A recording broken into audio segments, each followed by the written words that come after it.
আল্লাহ যা নিষেধ করছে তা হারাম, করা যাবে না। দ্বিতীয় কথা হলো, আল্লাহ যদি কোনো কিছু নিষেধ করে, হারাম করে, সেটা করার প্রতিজ্ঞা করা আরো বড় গুনাহ।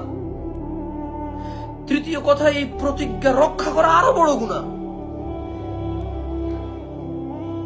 মানে আল্লাহ বলছে যে মদ হারাম, কেউ যদি বলে যে দোস্ত আমি আল্লাহর কসম তোরে বলছি, আচ্ছা যা এখন খাবো না, কসম করে বলছি, একটা দোস্ত বললো যে তুই আমারে বাংলা মদ খাওয়াবি, আরেকজন বললো যে আমার কাছে টাকা নাই বা কিছু, এরপরে বললো যে আর তুই বেটা কোনো সময় খাওয়াস না, তো টাকা থাকলেও খাওয়াবি না, তো বললো যে আমি তোর কথা দিলাম আমার কাছে টাকা এলে তোর ইংরেজি মদ খাওয়াবো।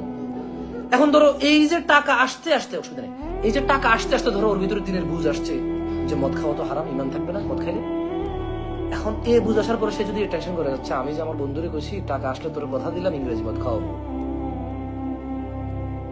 দেখো মদ হারাম কিন্তু মানুষ খায়, এটা মানুষের গুনাহ, অপরাধ। আল্লাহর কাছে মাপ চাইলে আল্লাহ মাফ করবে, ক্ষমা করে মাফ করবে, আল্লাহ মাফ করবে, এটা আল্লাহর বিষয়, তার বিষয়। তবে আল্লাহ বহু জায়গায় কোরআনে বলছে যে ক্ষমা চাইলে আল্লাহ ক্ষমা করে, আল্লাহ ক্ষমা পছন্দ করে, ক্ষমা করা আল্লাহ পছন্দ করে।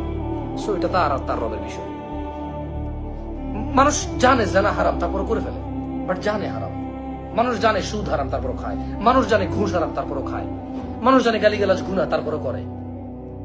তো এটা আমাকে অবাক করে না। আমাকে অবাক করে কি জানো, তুমি বিধানটাই জানলা না, মানে তোমার ভিতরে এই বুঝটাই না যে মানে কোনটা হারাম কোনটা হালাল।